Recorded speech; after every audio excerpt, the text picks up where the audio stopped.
CNN Prime es presentado por Cirque du Soleil. Regresa a Chile con Cristal.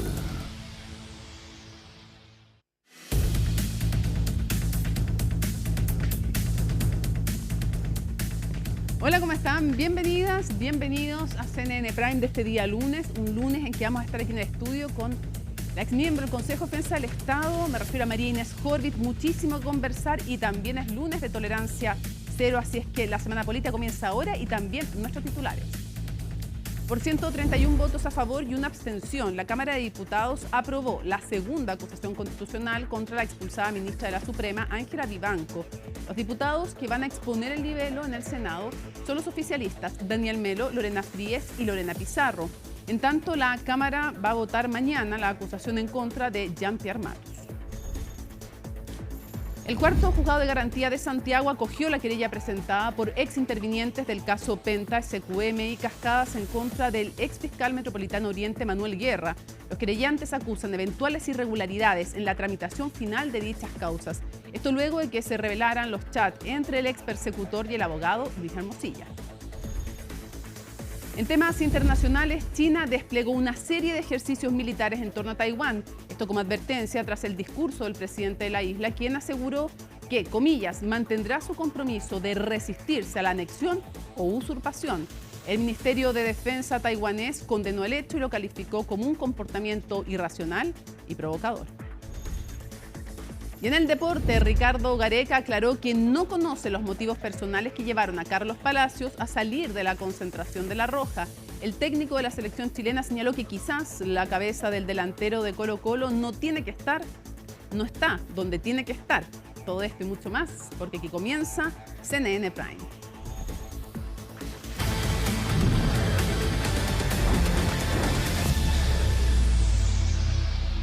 Y comenzamos con algo que les adelantábamos en titulares. La Cámara de Diputados aprobó la segunda acusación constitucional contra Ángela Vivanco. Vamos a tomar contacto con Francisca Cárdenas, como siempre, desde el Congreso Nacional. Francisca, te escuchamos.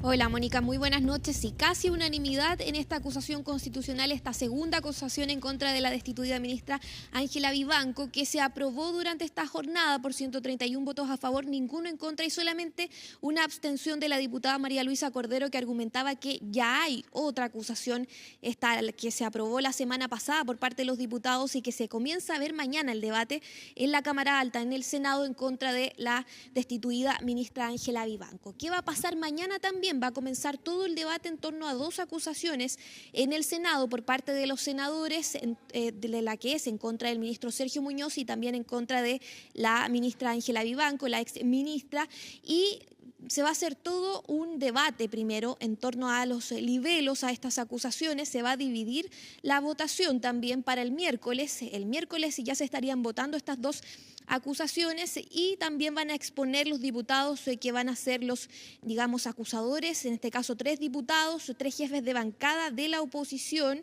en torno a estas dos acusaciones que son, recordemos, impulsadas por Chile Vamos, que son de la oposición, y durante esta jornada ya se aprobó y pasó también al Senado. Incluso se podría suspender algunos de los días de la semana distrital, que es la próxima semana, para poder votar también en el Senado esta acusación que se ha aprobado también durante esta jornada por parte de los diputados, que es la segunda en contra de la exministra Ángela Vivanco y que además podría terminar en el Senado por inhabilitarla de ejercer cargos públicos por 5 años. ¿Qué han explicado durante esta jornada las autoridades acá en el Congreso, desde la Secretaría también de la Cámara de Diputados? Que pese a que hay dos, porque el abogado de Ángela Vivanco, Juan Carlos Manríquez, solicitó también que se puedan unir ambas acusaciones, lo decía que esperaba que se pudieran juntar y votar solo una en la Cámara Alta, en el Senado, en esta tramitación, pero desde la Secretaría explicaron que eso no se puede hacer, que se van a ver por individual, una en una, digamos, ocasión mañana, que va a comenzar el debate, y la otra podría verse la próxima semana, ya comenzar a votarse en el Senado. Escuchemos entonces parte de lo que fueron las reacciones políticas de los diputados, porque además, Mónica, se aprobó una acusación que mencionaba al exministro Andrés Chadwick como el motor del tráfico de influencias, con votos incluso de la UDI. Recordemos que él renunció a la UDI hace un par de semanas atrás en torno a lo que han sido estos cuestionamientos, y ingresó también una querella por injurias y calumnias en contra de los diputados que firmaron esta acusación que ha sido aprobada en la Cámara durante esta jornada. Creemos que hay una señal concreta que los hechos que sustentan y que fundamentan nuestra acusación constitucional, como lo hemos planteado durante este tiempo, tienen sin duda un asidero concreto en los hechos del caso Audio. Con esto, sin duda, se refuerza la decisión que ya tomó la Corte Suprema, en orden a removerla de su cargo, así como también los pasos posteriores que tiene que seguir el Senado para sentenciar de una vez por todas a esta jueza que está incorporada en una trama claramente de corrupción, para que estos hechos no se vuelvan a repetir. Nos interesa que todos estos hechos se esclarezcan y nos interesa que todos quienes hayan abusado de las funciones encomendadas en ellos, en este caso como jueces, quienes hayan abusado de esas funciones, bueno, paguen por sus responsabilidades. Evidentemente acá terminamos, y lamentablemente, hablando más de la poca prolijidad y seriedad del Partido Socialista al momento de formular acusaciones constitucionales, porque no son capaces ni siquiera de redactarla bien. Eso no debiese impedir que analicemos nosotros estos hechos sobre el fondo y que el Senado analice esto también sobre el fondo. Claro, ¿y cuál sería la explicación de la UDI y de parlamentarios de Chile Vamos para aprobar esta acusación a la que no estaban de acuerdo? Recordemos, hace un par de semanas atrás siempre han dicho ellos que a quien se le acusa es a la exministra Ángela Vivanco, que se debía continuar con esta acusación, pero de todas maneras aprueban un libelo donde se menciona al exministro Andrés Chadwick como el motor de tráfico de influencias. Ellos dicen que es por eso mismo, que se ve la admisibilidad solamente en la Cámara de Diputados, que por eso la aprobaron, y además, por lo que hemos podido conversar con parlamentarios, Mónica, no era algo que molestaba tanto ese argumento a, por ejemplo, diputados de Renovación Nacional, de Evópoli, y la UDI también terminó aprobando esto pese a que se menciona al exministro, como por ejemplo cuando rechazaron también la acusación en contra de la ministra del Interior, Carolina Toá, y otros aprobaron. Hubo un desorden ahí en Chile Vamos, pese a que se mencionaba al expresidente Sebastián Piñera. De todas maneras pasó, y hay que ver qué va a pasar mañana también con la acusación en contra del ministro Jean-Pierre Matus, que va a comenzar el debate y también se va a votar, y no va a haber cuestión previa, ya lo ha adelantado así su abogado durante esta jornada, porque además va con un informe negativo. Se rechazó la procedencia hace un rato atrás acá en la Cámara de Diputados de este libelo y se tiene que ya votar mañana. Pero escuchemos también qué dijo en este caso el abogado de la exministra Ángela Vivanco, Juan Carlos Manríquez, que sí invocó la cuestión previa nuevamente durante esta jornada, y también el secretario general de la Cámara en torno a esta petición de poder juntar ambas acusaciones. Respecto de esta acusación en específico, la misma honorable Cámara ya se había pronunciado, razón por la cual en el Senado no podrían haber dos decisiones distintas sobre un mismo hecho respecto de una misma persona con iguales fundamentos, si es que se acomoda la causal, así que esperamos que el Senado, dentro de sus facultades, las agrupe. Nosotros como defensa efectivamente hemos enfrentado una serie de limitaciones y problemas que nos han dificultado una defensa más amplia o efectiva. El hecho de encontrarse con impropiedades de carácter técnico tan notorias como las que discutimos hoy, y aún así quedar sujetos a una decisión más bien en clave política, es una cuestión que siempre de alguna manera dificulta la defensa. El hecho de que se apruebe una no necesariamente significa que la otra la tengan que rechazar, es un tema que tienen que ver el Senado. Ahora, acuérdense que el Senado actúa como jurado. Y respecto a la última pregunta suya, mire, la verdad es que la inhabilidad que establece es una, no es que se sumen las inhabilidades. Y eso tendrá que verse después a través de los órganos respectivos, cuáles son los plazos efectivos de la inhabilidad. Claro, no se pueden juntar, se tienen que, votar de forma individual, de forma separada cada acusación constitucional. ¿Qué va a pasar mañana en el Senado? Que parte a las 10 de la mañana, Mónica, se va a comenzar a revisar esto por orden alfabético. Va a comenzar la acusación en contra del ministro Sergio Muñoz, que se dice que podría venir presencialmente a escuchar los argumentos. Comienza también la exposición de los diputados acusadores que fueron, recordemos, aprobados, sorteados por parte de los parlamentarios en la sala de la Cámara de Diputados la semana pasada. Son diputados que son jefes de bancada de Chile Vamos, y después de eso, de los argumentos también del secretario general de la Cámara Alta, pasa todo lo que es el debate en torno a la primera acusación en contra de la exministra Ángela Vivanco. Solo Otro debate mañana, pero 500 minutos, porque son 10 minutos por cada senador y son 50 senadores, salvo la senadora Paulina Núñez, que está con postnatal, por lo que hemos podido averiguar, y ella estaría restándose al menos del debate, pero hay que ver si es que va a venir a la votación el miércoles. Hay otras reacciones también del abogado del ministro Jean-Pierre Matus, de lo que espera para mañana también, porque en paralelo y al mismo tiempo, a la misma hora, se va a estar viendo también y se va a estar revisando el fondo sin cuestión previa de la acusación en contra del ministro Jean-Pierre Matus. Escuchemos qué dijo su abogado. Poner un criterio de justicia material al ministro Matus, se ha logrado darle coherencia a los informes de los expertos constitucionalistas y se ha creído en la tesis nuestra de que aquí no se ha cometido una acusación, un acto de notable abandono de deberes por parte del ministro Matus, porque no consideramos que sea necesario invocar ninguna cuestión previa y queremos ir al fondo de la discusión para apurar efectivamente el resultado cualquiera. Habrá que ver entonces cómo van a estar esos votos, sobre todo desde Chile Vamos. Mónica, recordemos que hay harto desorden ahí también, todo cambia a último minuto en torno a estas votaciones, pero si pasa al Senado esta acusación en contra del ministro Jean-Pierre Matus, ya se estaría viendo posiblemente en la suspensión de alguno de los días de la semana distrital en la Cámara Alta. Así que nos quedamos atentos a eso y también al inicio del debate de mañana de estas otras dos acusaciones en contra de ministros también de la Corte Suprema y de la exministra Ángela Vivanco. Seguimos atentamente ese debate tan importante para el sistema judicial y para la confianza en general en las instituciones, un tema súper relevante. Muchísimas gracias, Francisca, por toda la información. Buenas noches. Bueno, y el financiamiento para la educación superior del nuevo sistema va a depender de lo que recaude el Servicio de Impuestos Internos, entre otras materias. En CNN Chile le preguntamos a su director, Javier Echeverri, si el servicio sería un mejor recaudador que lo que es actualmente la banca, ante lo que dijo que no tenía opinión. No tiene opinión todavía. ¿Y sobre si va a ser mejor recaudador que el Servicio de Impuestos Internos que los bancos? No tengo opinión, es cierto. Gracias.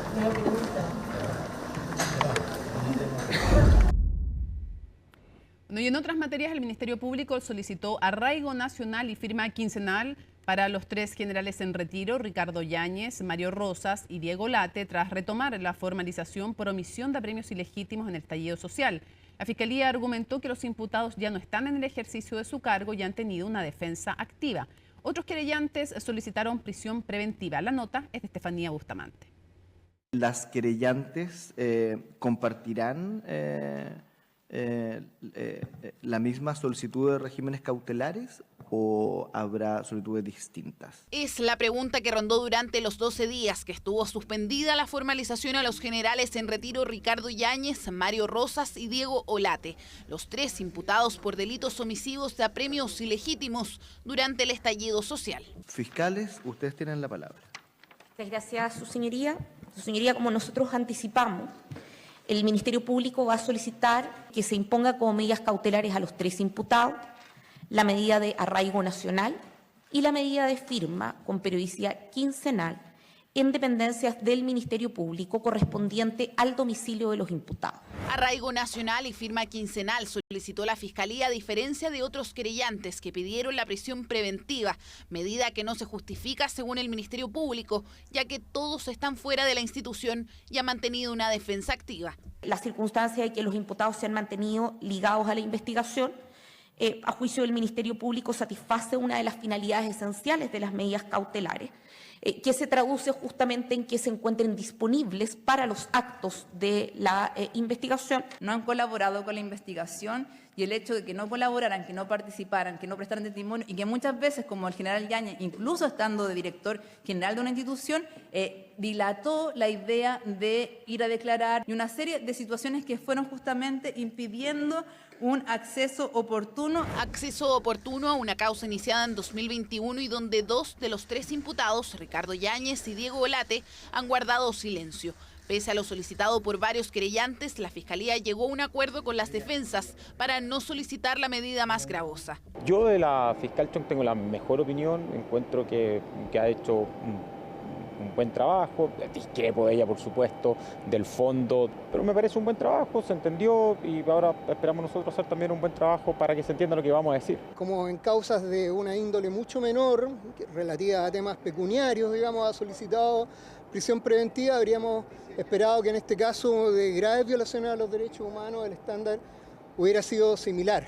Ahora entendemos que los fiscales están sujetos a presiones. Su señoría, si me permite, para efectos de mayor claridad, poder compartir el documento electrónico. Quería captar atención la Fiscalía cuando exhibió un documento elaborado en noviembre de 2019 por la Dirección de Orden y Seguridad de Carabineros, encabezada en ese momento por Ricardo Yáñez. Era un listado de lesionados con perdigones, donde la instrucción fue averiguar sus antecedentes policiales previos. No recolectar información sobre la gravedad de las lesiones, no recolectar información respecto del estado de salud, más bien está asociada a la ubicación de antecedentes previos que no guardan relación. La Fiscalía recordó que el expresidente Sebastián Piñera y el entonces ministro del Interior Gonzalo Blumel declararon que desconocían el origen de esas fichas, entre las que se detectó una elaborada específicamente por Dioscar sobre el caso de Gustavo Gatica. La ficha de Gustavo Gatica con un plano, con un mapa, con una foto estableciendo cómo ocurrió y además los antecedentes penales de su familia, constituye una forma lejos de haber hecho cesar e impedir que continuaran estos hechos, que ya señalamos tuvo un pic el día además siguiente, constituye una preconstitución de prueba. Ahora llegará el turno de las defensas de los generales en retiro tras el acuerdo alcanzado con la Fiscalía sobre la medida cautelar. Arraigo nacional y firma quincenal o bien una prisión preventiva que el tribunal espera resolver este jueves. Nos vemos mañana. Gracias. Hasta mañana.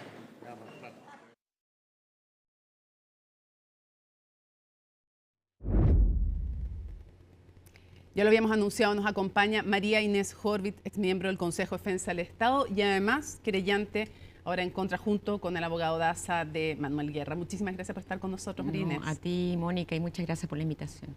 Lo primero es importante contar cuál es la razón de que ustedes hayan creído que era importante presentar esta querella en contra de Manuel Guerra por cohecho agravado, violación de secreto y prevaricación administrativa. ¿Por qué era importante llevar adelante esta acción penal? Bueno, con Mauricio tuvimos que afrontar las vicisitudes de esa famosa formalización de julio del 2018, donde francamente quedamos tan estupefactos con lo que pasó y con lo que yo llamé en alguna entrevista la traición de guerra.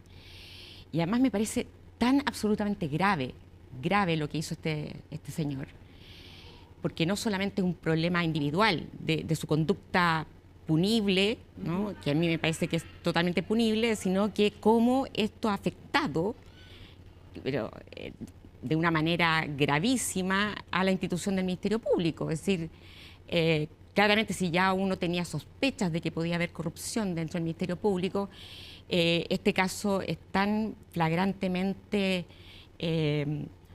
miserable, por decirlo de alguna manera, miserable, porque realmente ya uno no puede creer que haya sido capaz de hacer lo que hizo. En general, que uno dice, no, esto hay que hacer algo. Y yo, obviamente, como ex consejera del Consejo de Defensa del Estado, con tantos años de llevar delitos de corrupción, obviamente sentí que era mi deber como ciudadana y Mauricio estuvo de acuerdo y por eso presentamos la querella. Ahora, Guerra elimina el cohecho de la imputación a los pentas, que era lo más grave, que los podía llevar eventualmente a la cárcel. Además, saca hechos de la formalización que sustentaban básicamente esta formalización. Ahora uno se pregunta, ¿ustedes no supieron, preguntaron, cuando les dice vamos a reformalizar, no preguntaron, pidieron el texto de la reformalización? Mónica, él empezó a tener un cambio de 180 grados. Yo diría que lo empecé a notar a fines del 2016, sobre todo cuando ya había problemas con los fiscales Gajardo y Norambuena.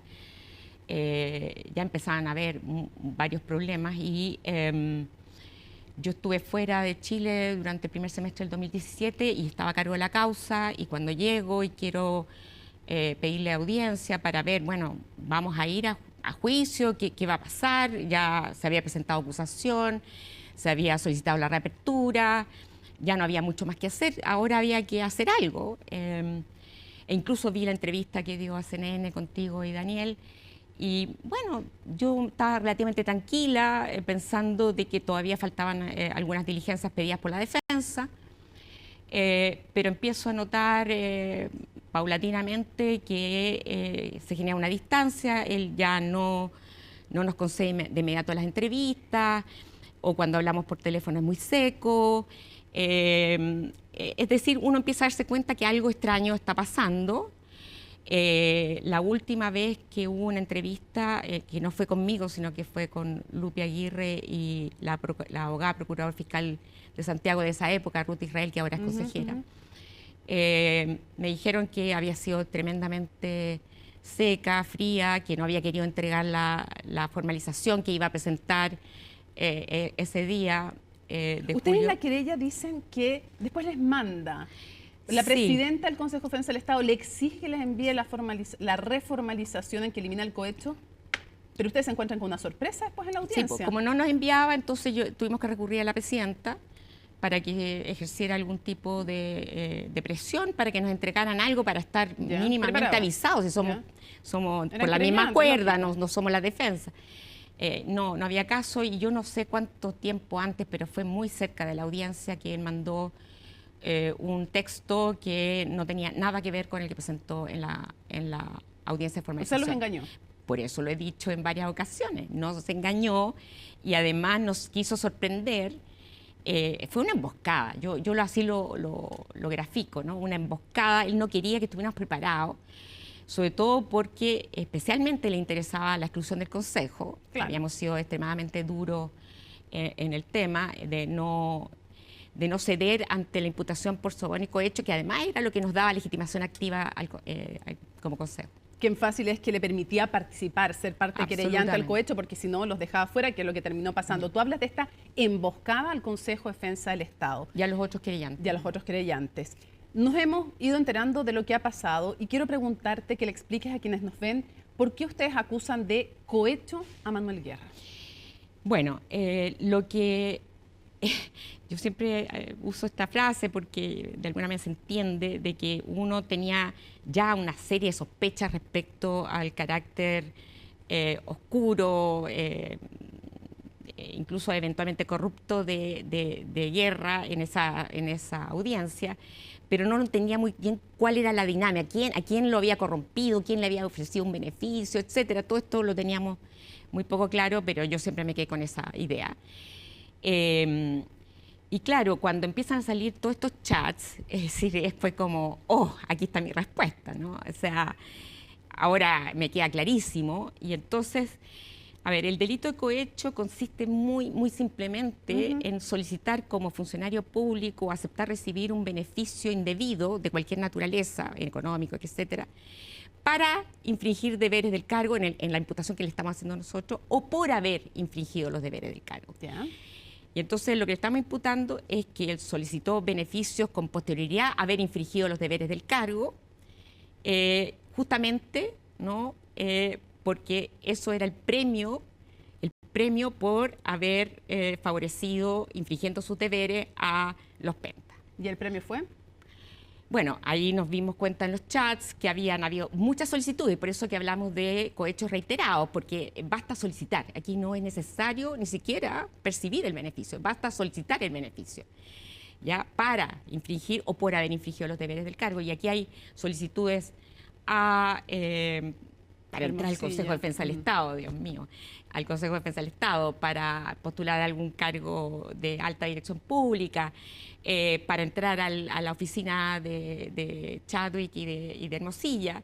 Y por lo visto la última fue la vencida y logró, ¿no es cierto?, aparentemente en conversaciones con Chadwick, entrar a la Universidad de San Sebastián con un sueldo bien llamativo, por decirlo de alguna manera. Por decirlo de manera diplomática. Por eso parte de las diligencias de ustedes son la citación a declarar de Andrés Chadwick, la citación a declarar del rector de la Universidad San Sebastián, Hugo Lavado. Sí, claro. O sea, aquí de lo que se trata es tratar de acreditar de que esa contratación, como queda de manifiesto en los chats, solamente tenía por finalidad una recompensa, porque en definitiva no era necesario su servicio, no tenía un currículum académico que lo ameritara. Entiendo. Ese sueldo no resulta en absoluto justificado por media jornada. Y por eso piden el levantamiento del secreto bancario de Exacto. Guerra y también de otras personas. Pedimos toda la diligencia. Mira, el querellante lo que hace es coadyuvar en el procedimiento, en la investigación al fiscal, y entonces obviamente él va a decidir si nuestras diligencias son pertinentes, oportunas, etcétera. Pero todas ellas van orientadas, ¿no es cierto?, a acreditar estas imputaciones por cohecho agravado, que son reiteradas por violación de secreta, porque se demostró desde ya del 2016 que empezó a entregar información reservada a Hermosilla, Entiendo. e incluso con... Marínez, quiero preguntarte, ¿les llama la atención el incremento patrimonial de Guerra? Pero por supuesto, o sea, si uno ve la información que ha salido a la luz pública, este señor ganaba como sueldo alrededor de 6 millones y tanto, ¿no? Como fiscal regional del Ministerio Público, de una manera relativamente estable durante todo el periodo en que él estuvo, y sale e inmediatamente se disparan los ingresos. Con eso no quiero decir, porque estamos en una fase de investigación, de que necesariamente todo esto demuestre ser necesariamente pago de coimas. Entiendo. Lo que quiero decir es que justamente tenemos que investigar por qué recibió dineros del señor Lamberto Cisterna o de la oficina de Cisterna, por qué recibió dinero de Samuel Donoso, aunque él ya da una explicación, pero queremos tenerlo más claro. Entiendo. Todo eso significa que hay que indagarlo. Marínez, ¿alguna vez pudiste confrontar a Manuel Guerra? Lamentablemente, desde el momento en que actuó de esta manera, yo desde luego nunca intenté siquiera hablar con él. Estaba absolutamente indignada con todo, entonces no hubo ningún acercamiento con él. Sí con el fiscal Abbott, con el fiscal nacional. ¿Tú te reuniste con el fiscal nacional? A ver, yo me ¿Por qué encontré te con lo él. pregunto? Porque en una entrevista a Leslie Ayala, en La Tercera, él se manifiesta como sorprendido, dice que él era incómodo para Guerra y Hermosilla. Yo concretamente te pregunto, antes de que nos cuentes de tu reunión con Abbott, ¿el fiscal nacional pudo haber evitado lo que sucedió con Guerra?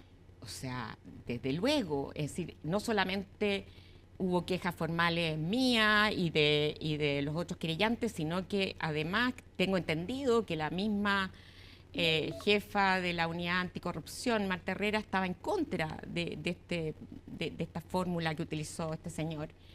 ¿Podría haberle evitado entonces, por ejemplo, reasignando la causa? Podría haber hecho muchas cosas. Podría haber iniciado o dispuesto un procedimiento disciplinario, porque eso no afectaba para nada su inhabilidad en el caso Penta. Esa era una cuestión administrativa interna.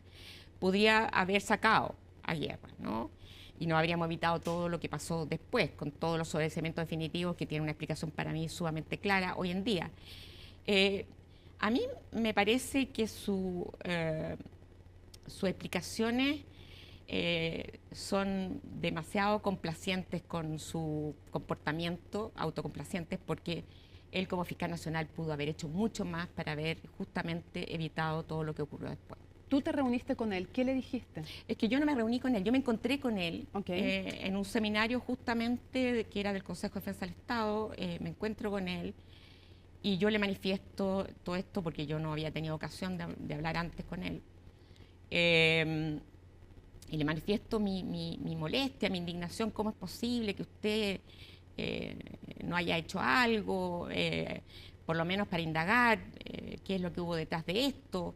¿Y qué te contestó? Y él me dice que él, como fiscal nacional, no puede abocarse, que él estaba inhabilitado en la causa Penta, y que por lo tanto él no podía disponer nada en esa situación. Y que por lo tanto él estaba siguiendo simplemente las reglas y las normas que rigen para el Ministerio Público. Lo cual no es efectivo. Lo cual no es efectivo porque él tuvo conversaciones sobre el tema Penta, después se supo. De hecho, con Hernán Larraín, cuando lo recibe, y él dice, bueno, pero es que yo lo puse por ley de lobby. En rigor no debería ni siquiera aceptado esa reunión. Entiendo que si él estaba inhabilitado y no podía hacer absolutamente nada, porque podría haber perfectamente iniciado un procedimiento disciplinario en contra de Guerra, eso no había inhabilidad alguna, pero sin embargo, esto lo que me parece increíble es que se inhabilite, pero sí reciba a otras personas por ese mismo caso. O sea, lo insólito es que para parar a Guerra estaba inhabilitado, pero para recibir a Hernán Larraín no. Eso sería bueno que él diera una explicación de eso más convincente. ¿No puede declararse entonces sorprendido por lo que ocurrió? Yo creo que no. Yo creo que en definitiva lo que él siente es que de alguna manera esto lo reivindica, de que no es el hombre tan corrupto que todo el mundo pensaba. Yo creo que, en mi opinión, eso no elimina una serie de comportamientos que él tuvo que son altamente discutibles, que afectaron la imagen de la institución, que no fueron objetivos ni imparciales. María Inés, hoy día el Consejo de Defensa del Estado, en tu opinión, ¿debiera querellarse por la arista Guerra? O sea, yo espero que lo haga y pronto. Yo creo que siempre en el Consejo hay una etapa de análisis de los antecedentes, de verificar si efectivamente los hay suficientes como para presentar querella, y me imagino que están en esa etapa, que a veces puede durar más o menos, pero a la vista de todos los antecedentes que hay, que yo diría que son, en mi opinión, suficientes, y eso lo tiene que valorar el Comité Penal, espero que cada uno adopte la decisión que me parece correcta, que es interponer querella contra este funcionario público que ha realmente afectado fuertemente a la institución. Porque el Consejo de Defensa del Estado, entre otras cosas, debe cautelar, tú me lo has explicado así, y también el propio presidente del Consejo de Defensa del Estado, Raúl Letelier, cautela también el tema, obviamente, de la ética, de la probidad, de la fe pública. Exacto. Ahora, hablando justamente de eso, voy a ir a otro tema para después volver a una pregunta sobre el Consejo de Defensa del Estado. ¿Tienes a todo esto alguna aprensión respecto a cómo está hoy día conformada la sala penal? Sobre el comité penal sobre si se querellan o no. Bueno, tengo mis aprensiones que yo creo que se revelan de alguna manera en las entrevistas que he dado. Mi preocupación es que no se interponga querella por razones que no sean estrictamente las jurídico-penales. Yo creo que en la medida en que se tarde más el Consejo en intervenir en estas causas que han generado tanta escándalo y alarma pública, sería bueno que en lo posible lo hiciera pronto. Si no lo hace, obviamente siempre se puede generar la sospecha de que hay algún tipo de intervención espuria. Espuria, exacto. Quisiera preguntarte, ustedes, si finalmente se acreditan, tienen acceso a la carpeta y se ratifica con los antecedentes la gravedad de los delitos que ustedes le imputan a Guerra, ¿te parece que este es un caso en que ustedes van a pedir prisión preventiva? O sea, si los antecedentes de la investigación son suficientes para formalizar a Guerra por los delitos que estamos imputando, no tenga la menor duda que la vamos a pedir. Prisión preventiva. O sea, es decir, esto incluso me parece más grave que el caso Penta. Este es un señor que realmente ya de fiscal no tenía nada. Era un operador de Hermosilla y de anda a saber cuánta gente más, que él trataba incluso servilmente satisfacer los intereses de ese grupo de personas que de alguna manera tenían el poder suficiente como para adoptar ciertas decisiones que a él obviamente le interesaban. O sea, él aparentemente también tenía un interés político importante que al parecer lo tuvo bastante escondido. En las entrevistas que he visto, él siempre era interesado políticamente, pero nunca se manifestó tan abiertamente como ahora en estos chats.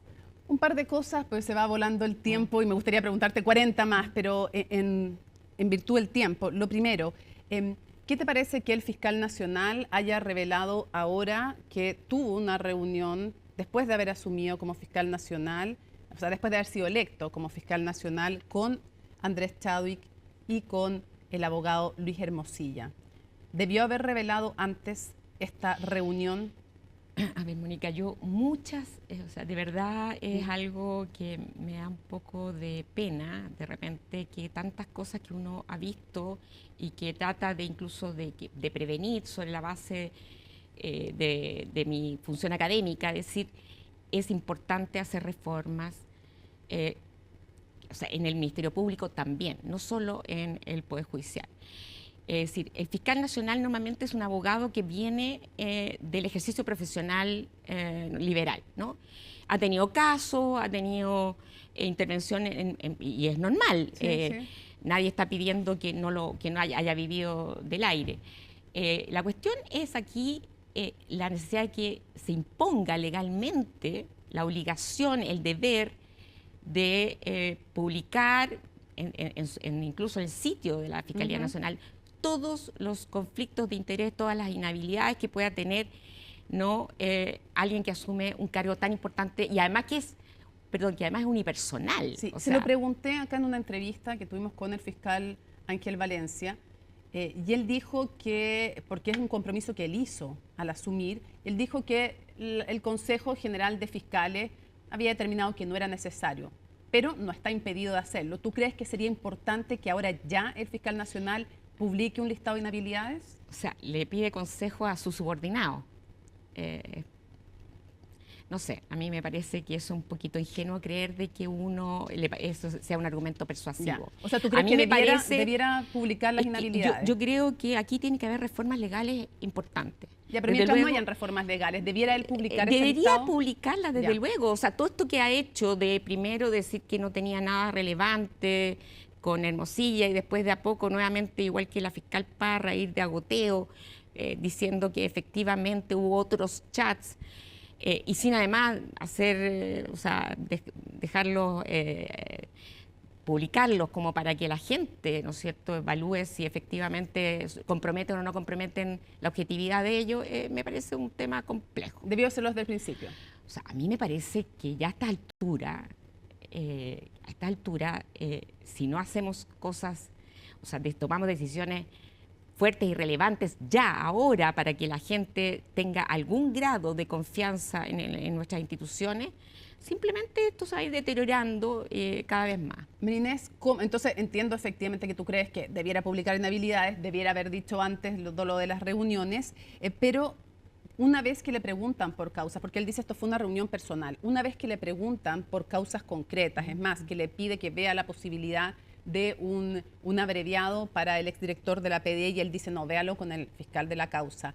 Esto debió haberlo publicado por ley de lobby también, a posteriori. En mi opinión, todo esto ensucia la imagen del fiscal nacional, más allá de las explicaciones que tenga, donde la gente ha estado preguntando cuáles eran las otras dos reuniones, por qué se acuerda de una y no de las otras, etcétera, y que también ahora está haciendo, transparentando esa reunión con Hermosilla.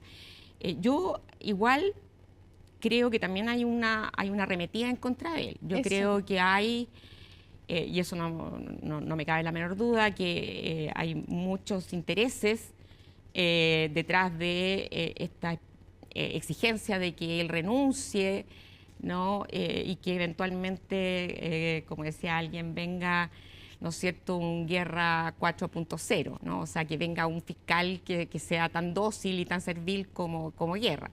Yo creo que es bueno que... ¿Hay una operación, crees tú, en contra del fiscal nacional? O sea, ¿de alguna manera una intención de apartarlo? Es que me parece llamativo que ahora, no obstante que ya se había hecho una revelación de que existían chats, existían hasta fotos de Valencia con Chadwick, que si se quería realmente indagar sobre sus vínculos con ellos, no se hiciera, no se solicitara, no se presentara algún tipo de acción. Por eso te pregunto, ¿tú crees que hay una intención de que tiendo a pensar, apartarlo? Es que yo soy muy mal pensada. Por eso, en lo mal pensada que tú eres, ¿te da la impresión de que hay intentos de operar en contra del fiscal nacional? Yo creo que sí. ¿Y de los fiscales de la causa? También puede ser, igual han dado pábulo para eso, pero sí creo que se ha avanzado lo suficiente y espero que siga ocurriendo, eso es lo que uno espera, y finalmente se esclarezcan todos estos hechos ominosos. Se nos acabó el tiempo y solamente quiero preguntarte si tal vez una buena medida no sería que el Consejo de Defensa del Estado solicitara acceso a todos los chats, a toda la información y no solo a los que vaya, como ahora, determinando la Fiscalía que pueden tener que ver con delitos funcionarios. Digo, para que haya un real control cruzado por parte de otra institución. Exacto. Que no sea la Fiscalía.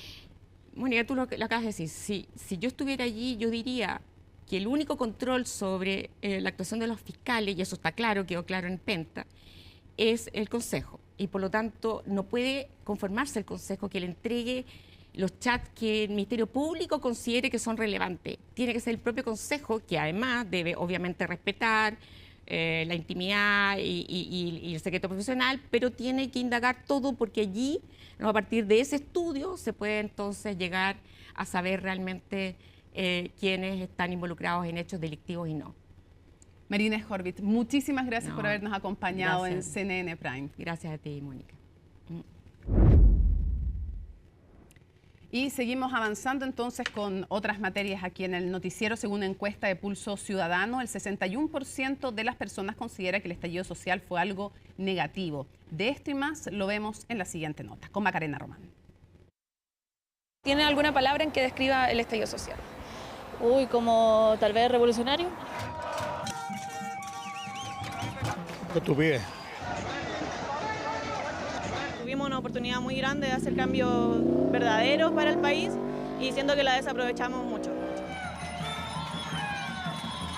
Un estallido delincuencial. Son las opiniones a 5 años desde que se inició el denominado estallido social. Como te digo, fue difícil. Creo que de esa vez cambió todo. El sistema de educación, ahora se está eliminando lo del CAE, entonces creo que eso igual es un cierto avance en ciertas cosas. Los sistemas de salud igual han mejorado un poco a lo que era antes la salud pública. No pasó nada, no sirvió de nada porque nadie hizo nada. La mayoría piensa exactamente eso, que nada cambió después de aquel 18 de octubre. De hecho, la percepción es aún peor. Según la encuesta Pulso Ciudadano, el 61% de la población considera que el estallido social fue negativo, cifra que ha ido en aumento. En octubre del 2022 llegaba al 54%, mientras que el 2020 solo el 26% lo veía de forma perjudicial. Todas esas demandas sociales y sobre todo el tema de pensiones no son elementos que la ciudadanía esté percibiendo hoy día que han tenido una solución. De hecho, el 69% considera que las pensiones son una de las tantas demandas que no se han solucionado. ¡No gobiernan los delincuentes! ¡Desde hace 43 años! ¡43 años de abuso! El 60% cree lo mismo sobre la delincuencia y más de la mitad de los encuestados no ha visto respuesta al costo de la salud, precios de los servicios básicos y la corrupción. Entonces sí es posible que haya un estallido, no muy pronto, porque todavía la gente está muy frustrada y siente que no vale la pena arriesgarse. Claro, porque en la actualidad el 36% cree que el estallido fue una mezcla de demandas legítimas y actos de delincuencia, 28% solo manifestaciones legítimas y 19,8% considera que fueron hechos de delincuencia y destrucción. Queremos pedirle, y por eso hemos ingresado una carta al presidente de la República, que revise muy detenidamente todo lo que ha sido la actuación de este gobierno, del gobierno del presidente Boric, respecto de lo que es la violencia y de aceptar la violencia en política. Aprendizaje hemos tenido desde el propio gobierno, ¿no? Respecto a las declaraciones que se hicieron en el pasado, etcétera. Pero también queremos ver qué se ha aprendido del otro lado. Porque a aquellos que valoraban la movilización pacífica y decían que había que renunciar a ciertos privilegios, hoy parecen desconocer sus propias palabras en ese momento. A 5 años del estallido también hay opiniones sobre el sistema político del país. 69,5% de las personas encuestadas creen un régimen democrático elegido por votación popular. 7,2% prefiere un sistema autoritario o dictadura, mientras que el 12% le es indiferente. La gente legítimamente puede decir, bueno, ¿de qué sirve? Y de qué sirve opinarse, de qué sirve opinar, y quiénes están tomando las decisiones y con qué preferencia y con qué intereses, qué es lo que está prevaleciendo en la toma de decisiones. Y eso hace dudar de la democracia. Entonces creo que lo importante es pensar cómo las élites pueden llegar a acuerdos en asuntos que son muy importantes. Eso implica ceder. Acuerdos que todo indica aún están lejanos. Sí es cierto que desde la política no ha habido la capacidad de conducir y dar respuestas a muchas de las peticiones, pero esto no es por culpa de los partidos del oficialismo. Aquí la responsabilidad la tiene el gobierno. Es por ellos que no hemos logrado sacar una ley de pensiones por su obsesión ideológica con meterle mano al 6%. Todas las leyes en materia de seguridad las hemos aprobado, la gran mayoría con el voto en contra del Frente Amplio y del Partido Comunista. Dimes y diretes que al parecer de la ciudadanía no han resuelto las demandas más relevantes del estallido social. De hecho, más de la mitad de las personas cree que no se han solucionado las exigencias de las movilizaciones, mientras solo el 3,5% considera que sí han existido soluciones. China realizó ejercicios militares en torno a Taiwán como una advertencia a lo que ellos llamaron actos separatistas. La madrugada de hoy comenzó el simulacro militar que rodeó la isla autogobernada. Se desplegaron tropas del ejército, la armada, la fuerza aérea y cohetes.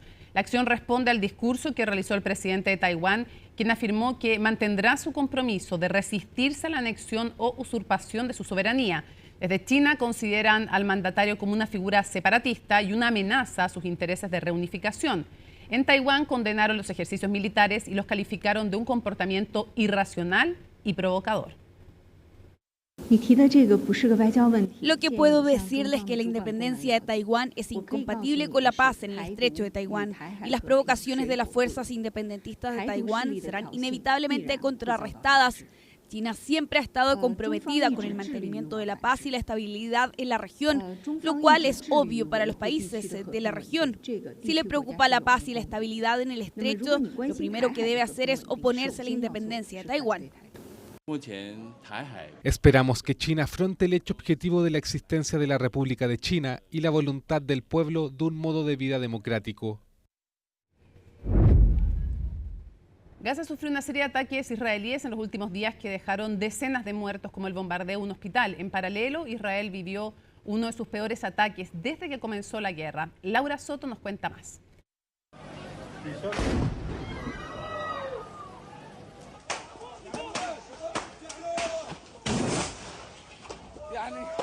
Una vez más fue un hospital el objetivo de los ataques israelíes en Gaza. En el complejo hospitalario Al-Aqsa se refugiaban cientos de personas desplazadas en tiendas de campaña. En cosa de minutos vieron cómo sus viviendas improvisadas y todas sus pertenencias eran destruidas por las llamas. Y no solo eso, algunos de ellos presenciaron la muerte de gente atrapada sin poder hacer nada al respecto.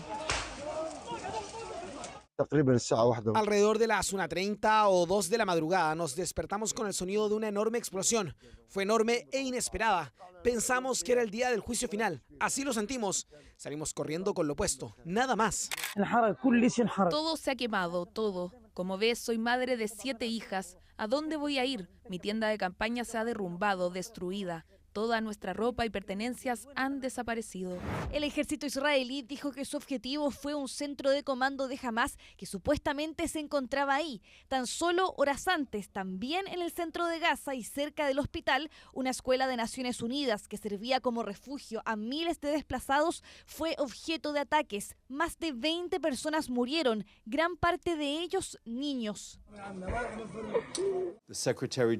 El secretario general condena el gran número de víctimas civiles y la intensificación de la campaña israelí en el norte de Gaza, incluidas sus escuelas, desplazando a civiles palestinos refugiados. En paralelo, Israel vivió uno de sus peores ataques desde el inicio de la guerra hace un año. Hezbollah impactó con aviones no tripulados una base militar al norte del país, matando a 4 soldados y dejando más de 60 heridos. Lo que abrió cuestionamientos es que el sofisticado sistema de defensa aérea israelí no generó alertas al momento del ataque. Los drones son una amenaza con la que llevamos lidiando desde el comienzo de la guerra.